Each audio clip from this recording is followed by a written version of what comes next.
अजब रमा राघवची जोडी.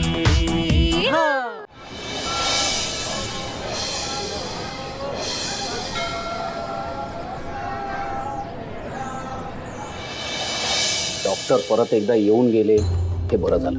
आता काळजी करण्यासारखं काही नाही हे एकदा डॉक्टरांच्या तोंडून ऐकल्यावर जीव भांड्यात पडला. खरंच कालपासून ना मला चैन पडत नव्हतं. पण आजी आता आम्हाला परत घाबरवू नका असं. अरे तुम्ही सगळे घाबरट आहे त्याला मी काय करणार. हे बघ यमराज जर इथे आला ना तरी त्याला ठणकावून सांगणार आहे मी, बाबा रे तुला पाहिजे तर इथे बस, आपण दोघं सेल्फी काढूया आणि मग आल्या वाटेनी परत जा. आई आई अगं काय झालं तुला, काय होतंय. हो काय झालं तुम्हाला. शालिनी घाबरू नको ग. शालिनी शांत हो शांत हो. घरात कोणी नव्हतं, फक्त रमाच होती आणि तेव्हा आईच्या एकदम छातीत दुखायला लागलं, तिला चक्कर आली. त्यामुळे डॉक्टर येऊन गेले. आता त्यांनी चेकअप केलेलं आहे, सगळं ठीक आहे. खरंच रमा घरात नसती ना तर मी काय आज तुम्हाला दिसत नव्हते. तिने धावपळ केली, तिने मला वाचवलं. नाही रमा खरंच तू घरी नसती या विचाराने जीव घाबरा घुबरा होतो. अंकल गुरुजी, आपल्या फॅमिली मधलं दुसरं कोणी असतं तरी त्याने पण सेमच केलं असतं ना. अगं हे असं डॉक्टरांना बोलवणं, ते येईपर्यंत आजीला CPR देणं आणि पॅनिक न होता आजीला जागा ठेवणं नॉट इझी. मी तरी अजिबात करू शकले नसते. खरंच रमा तू आईंसाठी इतकं सगळं केलंस, कमाल आहे बाई. आई फक्त एवढंच नाही. रमा मॅडम रात्रभर आजीच्या उशाशी बसून होत्या. रमा खरंच आतापर्यंत तुला सगळ्यांनी हेच ऐकवलं की तुझ्यावर संस्कार झाले नाहीये, तू बालिश आहेस. पण जिला नाती जपता येतात आणि आपल्या माणसांची काळजी घेता येते तीच खरी संस्कारी मुलगी.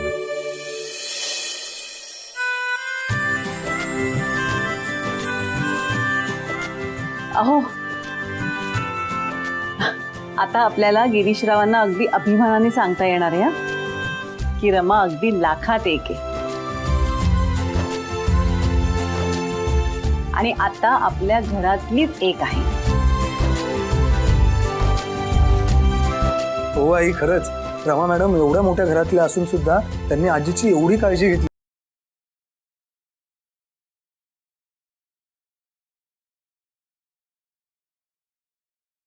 पण मला मात्र अगदीच वाईट वाटतंय हो.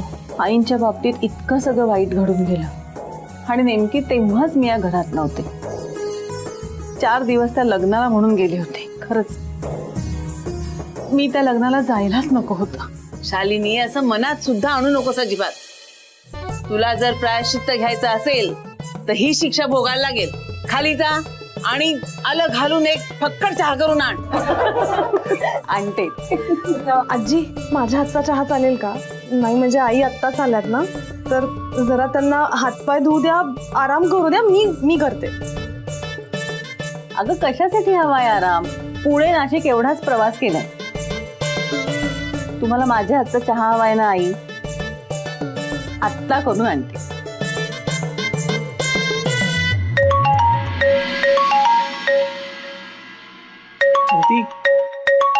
कोण वाजता तुझा.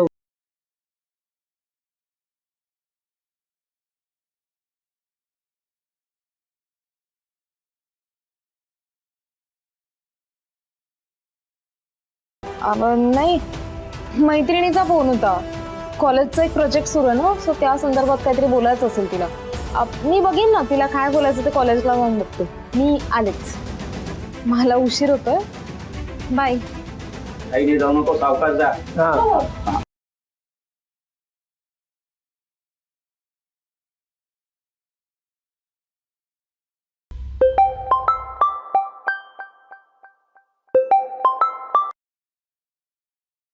Hello Maugham.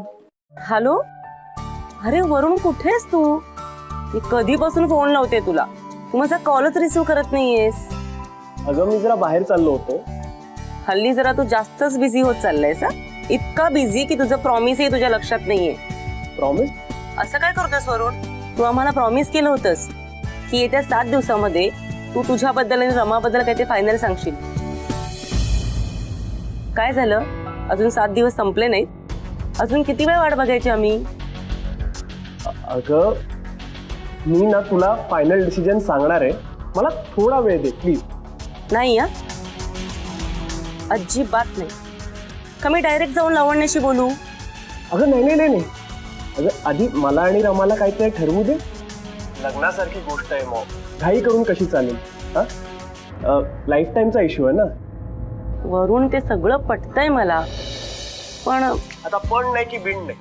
मी तुझ्यासाठी माइंड ब्लोईंग सून आणणार आहे, एकदम तुझ्या मनासारखी. प्रॉमिस? प्रॉमिस. आणि हे प्रॉमिस मी अजिबात मोडणार नाही. आणि जे काही करशील ना ते लवकरात लवकर कर. मला आणि तुझ्या डॅडला ना आता धीर धरवत नाही. हो पण आता मला उशीर होतोय. हा मी फोन ठेवू का? बर ठीक आहे. Okay bye mom. Bye.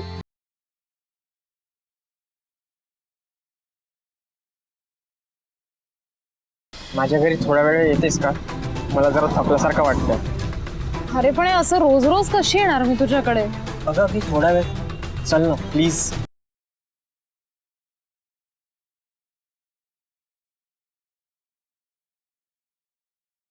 Sir sir sir जरा थांबा. काय असं अचानक रस्त्यात थांबायला लावलं तुम्ही? राघव सर, आपण ऑफिसला जायच्या आधी जरा कॅफेला जाऊया का? कॅफे आत्ता? हो, मला थोडं इम्पॉर्टंट बोलायचं आहे तुमच्याशी. रमा मॅडम आपल्याला उशीर होतो, ऑफिसला पोहोचायचं आहे. तुम्हाला जे काही बोलायचं आहे ते आपण ऑफिसमध्ये बोलूयात ना. हो पण हे पण खूप इम्पॉर्टंट आहे. गेले 2 दिवस मी तुमच्याशी बोलायचं ट्राय करते पण नेमकं काही ना काहीतरी येत आहे आणि मला बोलता येत नाहीये. आता ऑफिसमध्ये गेलो की आपण दोघं पुन्हा बिझी होणार, मग पुन्हा हे टॉपिक राहील. प्लीज प्लीज चला ना. बरं हरकत नाही, इतकं महत्वाचं असेल तर जाऊया. चला.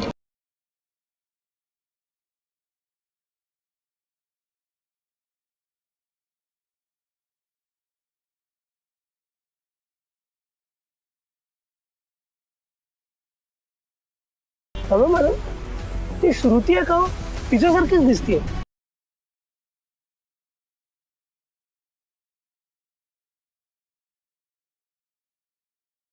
ओ गॉड, राघव सरांना श्रुतीबद्दल हे असं नको कळायला. त्यांना खूप शॉक बसेल. ठीक आहे सर. नाही नाही, ती आपली श्रुती नाहीये राघव सर, काहीतरीच काय. आणि तसं पण राघव सर एकसारखे दिसणारे खूप लोक असतात या जगात. चला ना आपण जाऊया कॅफेमध्ये. नाही नाही अहो नीट बघा ना, ती श्रुती सारखीच दिसतीये. आपण जवळ जाऊन बघूया. चला. अहो राघव, ते बघ, ते तर निघाले. पण ही श्रुती नाहीये राघव सर. चला ना आपण कॅफेला जाऊया. प्लीज प्लीज प्लीज चला चला. नाही आणि श्रुती नसेलच, आता कॉलेजची वेळ आहे ना, ती कॉलेजमध्ये असेल. एक्झॅक्टली. चला बसा.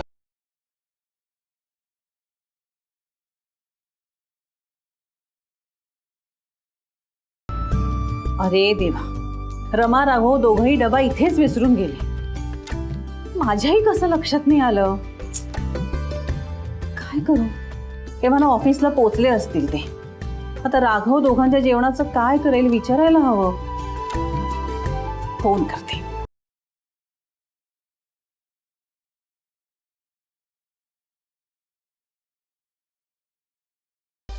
अरे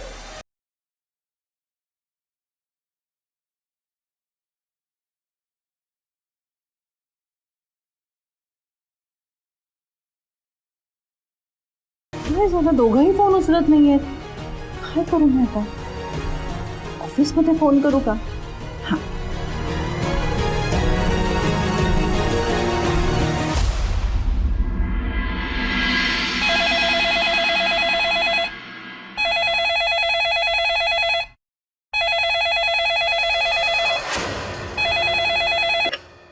येस. हॅलो, मी राघव पुरोहितची आई बोलते. हॅलो आंटी, मी नेहा बोलते. कशा आहात तुम्ही? मी मस्त. तू कशी आहेस? खूप मस्त. तुमच्या हातचं कधी जेवायला मिळतं ह्याचीच वाट बघतोय. ये ये कधी ये. अगं घर तुम्हा सगळ्यांचं आहे. बरं जरा राघवला फोन देतेस का ग? राघव सर ते अजून आले नाहीयेत. अगं काय सांगतेस? कधीच निघालेत ते. बरं रमा आली आहे का? नाही, रमा पण नाही आली अजून. अरे देवा, असं कसं? अजून पोचले कसे नाहीत? दोघं एकत्रच निघालेत घरातनं. नाही थोडा उशीर झाला होता पण एव्हाना पोचायला हवे होते. दोघेही एकत्र निघाले होते? हो ग, दोघं अगदी रोजच्या वेळेतच निघालेत. पण दोघंही इथेच डबा विसरून गेलेत म्हणून मी फोन केला होता. दोघांचे डबे? म्हणजे रमाला सुद्धा डबा तुम्हीच देता? हो हो, अगं रमाला जरा तिखट जेवण लागतं ना. आमच्याकडे कसं सगळ्यांना जरा मिळमिळीत खायची सवय आणि राघवला फार तिखट आवडत नाही, त्यामुळे रमाचा स्वयंपाक जरा मी तिखट करते. पण आता बघ ना, दोघं डबा इथेच विसरले तर दोघं कुठे जेवतील काय माहिती. राघव आला की जरा त्याला निरोप देशील का की आठवणीने जेवण करून घे वेळेवर. हो आंटी, तुमचा निरोप मी देते दोघांना. हा, तुम्ही काही काळजी करू नका. Okay, bye bye. कामाच्या नादात ना हे असं होतं. ते आम्ही ऑफिसमध्ये कोणालाच सांगितलं नाहीये की मी इथे राहते. आता रमा मॅडमच्या वडिलांनी जे काही ठरवलंय त्याचं स्पष्टीकरण आपण कोणाकोणाला देत बसणार ना. अरे देवा, दोघं इथेच राहतात. मी बोलून गेले पटकन, आता काय? शालिनी,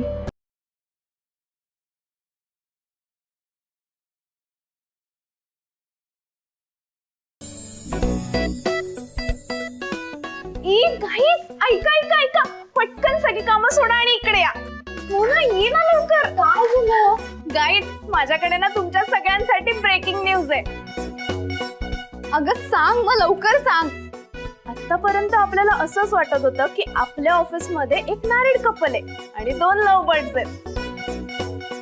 पण खरं तर ब्रेकिंग न्यूज ही आहे की आपले 2 love birds actually live in couple आहेत. व्हॉट?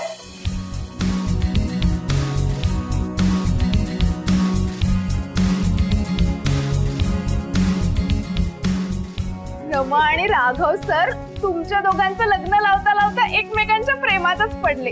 नाही म्हणजे मला माहित होतं रमा मॉडर्न आहे, पण ती एवढी फॉरवर्ड निघाली की डायरेक्ट सासरीत जाऊन राहायला लागली. हो ग, रमा आणि राघव किती चुपे रुस्ते निघाले ना. एका घरात राहतात आणि आपल्याला पत्ता सुद्धा लागून दिला नाहीये त्यांनी. अरे हो, म्हणूनच आमचं लग्न झाल्यावर जेव्हा आम्ही राघवच्या बाबांना भेटायला गेलो होतो तेव्हा सुद्धा रमा तिथेच होती. व्हॉट? अच्छा गाईज, आठवतंय का आपण राघव सरांच्या घरी बर्थडेला गेलो होतो तेव्हा रमा खूप फ्रीली वागत होती, ऍज इफ तिचं स्वतःच घर आहे. श्रुती, 1 मिनिट थांब, मी पण येते तुझ्यासोबत. आईंनी सकाळी ते प्लेट्स आणि चमचे काढून ठेवलेत, मी दाखवते तुला. चल. ओ अच्छा, म्हणजे बघितलंच नाही हा, रमा राघव सरांच्या घरी आधीपासूनच राहत होती. तेव्हाच रमा किती चेंज झालीये ना, आणि ती एकदम सेम टू सेम राघव सरांसारखी वागू लागली. हो ना, कारण ना रमा 24/7 राघव बरोबर राहते. ही खरी धमाल आहे. लव्ह बर्ड्सने ना हे असंच वागायचं असतं. आपण प्रेमासाठी काय काय करतोय हे सगळ्यांपासून लपवून ठेवायचं असतं. यात तर खरा रोमॅन्स आहे. माहितीये हा. हे गाईज, आता त्यांचा हा रोमॅन्स सगळ्यांसमोर आला. सो आता ते कुठल्या तोंडाने बोलतील की #रमा राघव एक्झिस्टच करत नाही. एक्झॅक्टली. आता ना येऊ दे दोघांना, आपण पण बघूयात ना अजून काय काय लपवून ठेवलंय ते आपल्यापासून. चांगलं पनिश करूयात दोघांना. हो.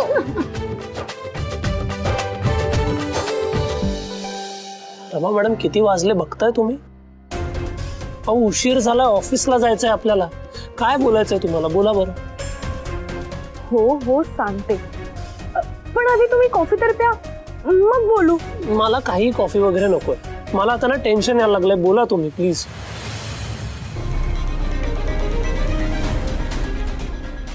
सांगते राघव सर, सांगते. पण तुम्ही डिस्टर्ब होऊ नका प्लीज. म्हणजे डिस्टर्ब होण्यासारखं काही घडलंय का? नाही नाही नाही नाही, असं काही नाही आहे. मला आपल्या श्रुतीबद्दल थोडं बोलायचं होतं. कसं आहे ना राघव सर, गेले काही दिवस मी श्रुतीला ऑब्झर्व करते. तिच्या बिहेवियरमध्ये ना काही चेंजेस झालेत. राघव सर, श्रुतीनं हल्ली काहीतरी वेगळं वागते आणि त्या दिवशी मी तिच्या हातात एक गिफ्ट पण बघितलं.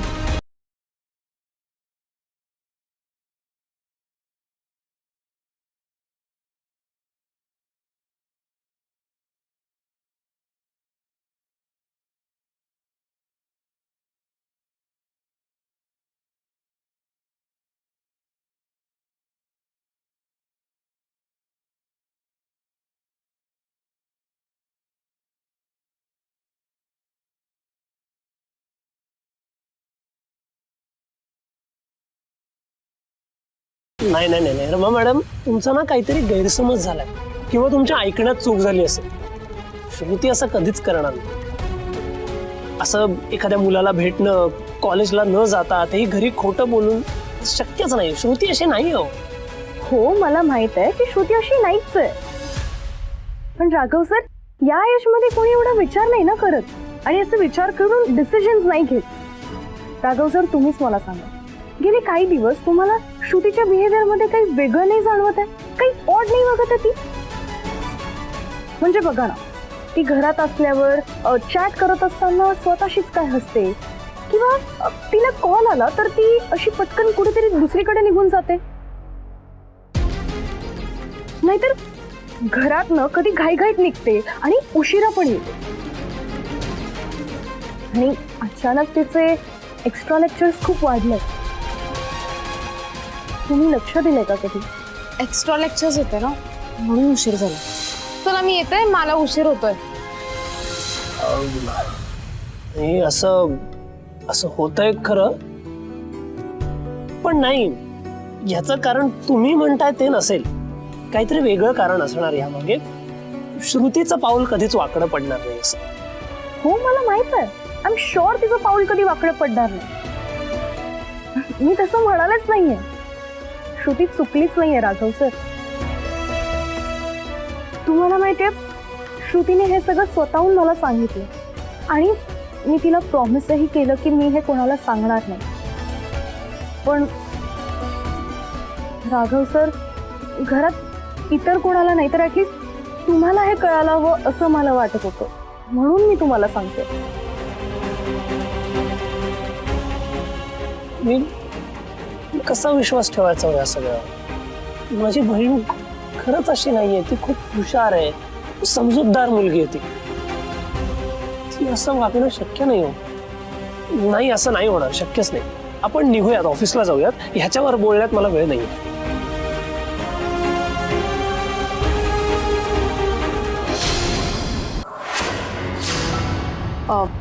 लावण्यताई, मी जरा बाहेर जाऊन येते. आरुषी सुद्धा कॉलेजला गेलीये. एक नवीन गेम आला आहे, तो अभिला हवाय, त्यामुळे अभिनी खूप हट्ट धरला. मग त्याला घेऊन शॉपिंगला जाते. तो तर इतका एक्सायटेड आहे, आधीच जाऊन गाडीत बसलाय. बरं, तुम्हाला काही लागलं तर राजूला सांगा. हा, मी ना या घरात पाहुणी नाहीये, त्या घरची मालकी नाहीये. सो मला जर काही हवं असेल ना तर ते माझं मागून घेईन. तू मला सांगण्याची गरज नाही. तुला कुठे जायचं तिथे जा ना, कशाला वेळ घालवतेस? जा जा, निघ. एक सुचवू का? तुम्ही पण या ना शॉपिंगला. कशाला? नाही, अभिला खूप बरं वाटेल. ऐक ना, नको ना.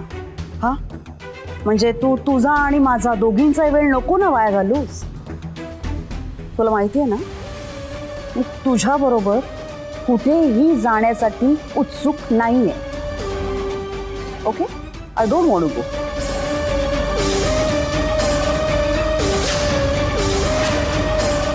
पण रमा आज पहिल्यांदाच माझ्या बाजूने बोलली आणि त्यामुळे मला सगळ्यात मोठं बळ मिळालं.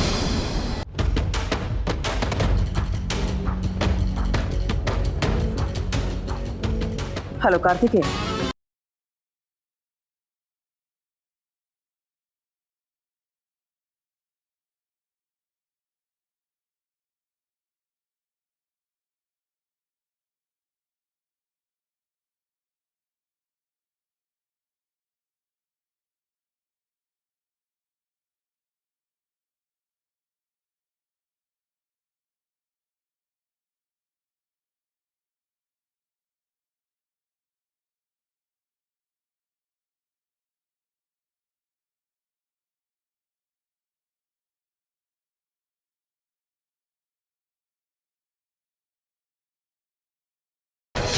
याचं कारण तुम्ही म्हणताय ते नसेल, काहीतरी वेगळं कारण असणार यामागे. श्रुतीचं पाऊल कधीच वाकडं पडणार नाही असं.